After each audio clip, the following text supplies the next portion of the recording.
The NBA regular season has finally came to a conclusion. Sixers fans can be put out of their misery and not having to watch the product that was the Philadelphia 76ers in the 2024-2025 season. And all eyes can now shift towards one of, if not the biggest off seasons, I think we could say, in Philadelphia 76ers history.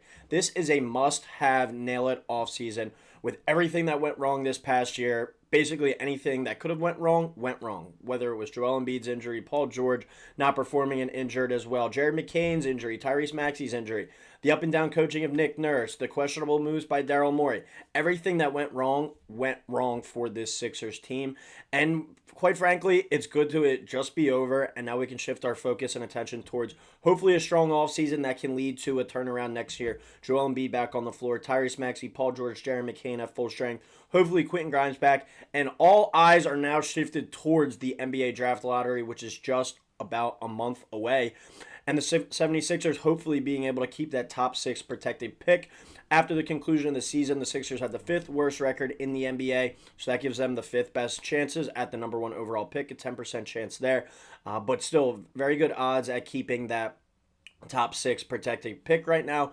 Fingers crossed, nothing's a guarantee, but it is a situation where all eyes have to shift towards that. That really is going to kind of set the tone for the rest of the offseason, because in a draft that's as good as this one, a player in that top six projected area that we're going to talk about today has a chance to not change the franchise potentially, but really impact it if in a positive light. If you're getting one of these guys at 5 or 6, or if you if you are fortunate enough to get one of those top 3 picks and have the chance to take a Cooper Flag, Dylan Harper, Ace Bailey, those are guys that could come in and really ignite this franchise, not just in the immediate future, but long term as well. With the days past Joel Embiid, with the days of building around Jared McCain and Tyrese Maxey going forward, they need a kind of third building block in that group.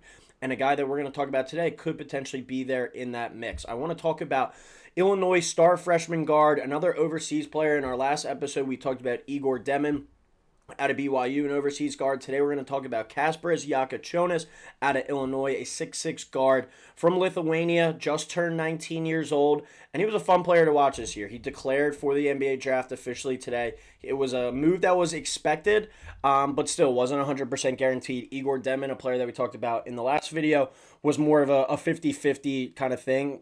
Jakucionis was looked at as more so a 90-10. Lit up the college basketball world earlier in the season, and Illinois was looking like a team to be reckoned with. Then from there on, it was kind of a roller coaster ride of a season. But we'll get into Jakucionis' game, what makes him special, and why he could potentially be a fit there for the Sixers if they do get the 5th or 6th pick. Most likely, they're going to be kind of in that market for a guy like Jakucionis. How does he fit on this team going forward? How does he fit, in the immediate future as well? Is he a guy where it's like, all right, if we're able to bring him in, does Quentin Grimes become, still a priority guy to bring back? We can dive into all that right here. But Jakucionis, 6'6 guard out of Illinois, as we said, just officially declared for the NBA draft today. And he's a guy that's projected to be right there in the mix for the Sixers.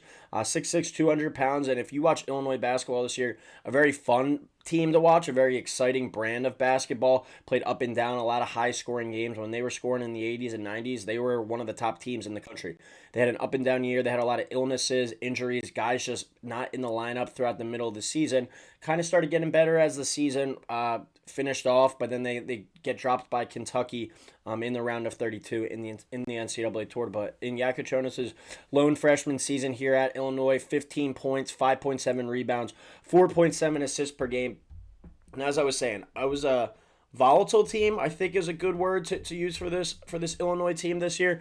But when Jakucionis was playing well, that team was thriving, and he was really kind of the engine that made that team go. And to have all that weight on your shoulders as an 18-year-old, just coming over from Europe, a lot similar to Igor Demon as well, that's a lot to be thrown at you right here in the Big Ten, one of the best leagues in the country, one of the more physical leagues in the country. And Jakucionis, I thought, handled it well. Sure, he had some up and down moments, but this was a player that, for good reason, is one of the top 5-6 prospects in this upcoming NBA draft. And similar to Igor Demon, he's got that international kind of flair, that savvy to his game. I think he's a more polished offensive product right now in terms of being able to score the ball. I think that's why he's a little bit higher up, a little bit more reliable of a scorer. Demon might be a better playmaker, but at 6'6" as well, he gives you that kind of flexibility to float back between the 1 and the 2. Igor Demon, when we were talking about him, he's 6'9". I think he could play the 3 as well. But Jakucionis able to kind of play that 1 or 2 and be,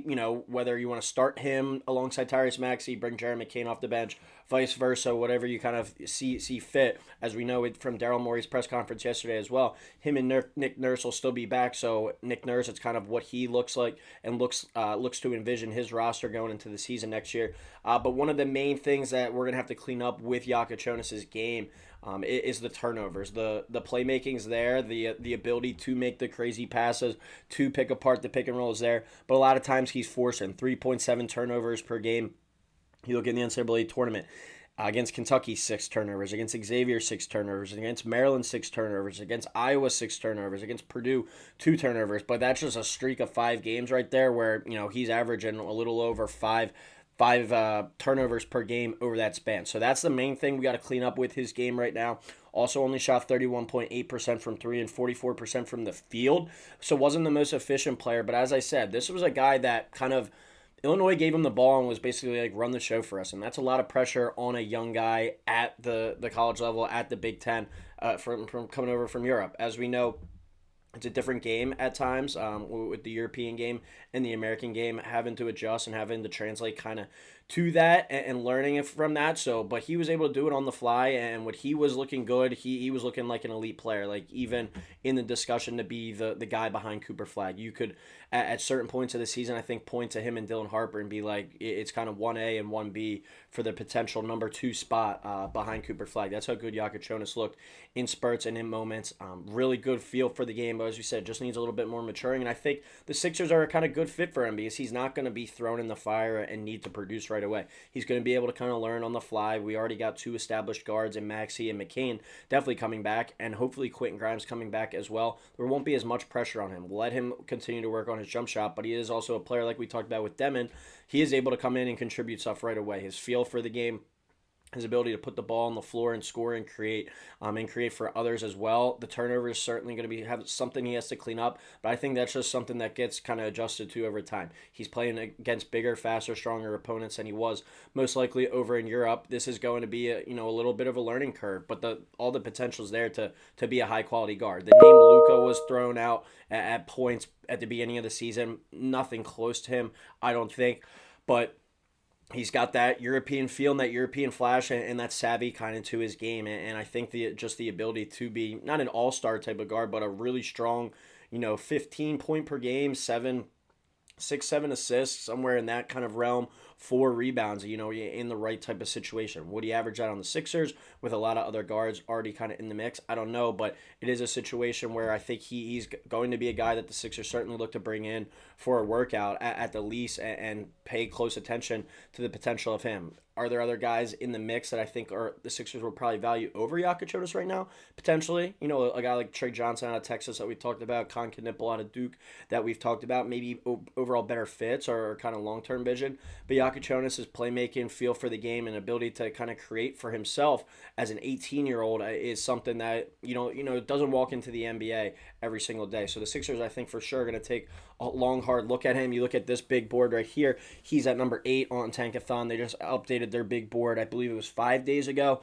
So you look at some of the players kind of ahead of him. Trey Johnson, I said, probably in the mix. Malawatch, to be decided, maybe. I think it really depends on kind of the faith and confidence in Joel Embiid and his knee. But if you're really, truly looking to maximize both this window with Joel Embiid and also in the long term, Jakucionis, I think, kind of gives you the best of both worlds in that situation. Trey Johnson, I think, is a player that could come in and be, an off-the-bench scorer right away or start with Jared McCain coming off the bench. Obviously, the big 3 for me, for sure, is Cooper Flagg, Dylan Harper, and Ace Bailey.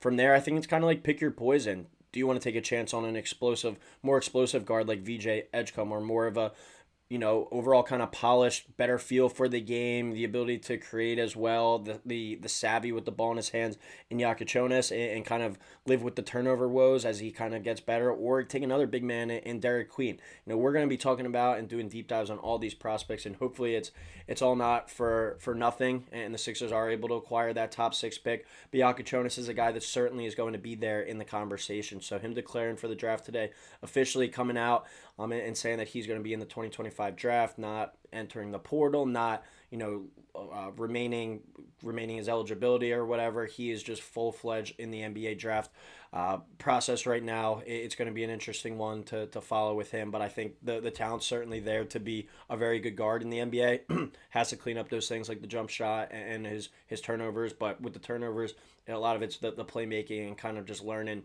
what he can and what he can't do at this level. And I think he's a smart enough player that over time that's going to be something that kind of corrects itself, and we see improve down the line. But let me know what you guys think in the comments below. Did you watch Jakucionis at all this year? What are your thoughts on him and his potential fit on the Sixers team? Like I said, when he was playing well, he was dominating, and that Illinois team was really flourishing. And when he had some down moments, that's when the team kind of shrunk and had some of their lows in their season. So let me know what you guys think in the comments below. I know some people are hesitant to bring in another guard, but some people are also hesitant to bring in another big man. It seems kind of all over with this team. There's not one singular spot that everyone's pointing to that is screaming a need right now. I think it's except if you get that Cooper Flag potential and you got him in there at the 3 or 4. But let me know what you guys think in the comments below. As always, please drop a like, drop a subscribe, and we'll be talking to you next time. A bunch more NBA draft coverage coming up here on Sixers Digest.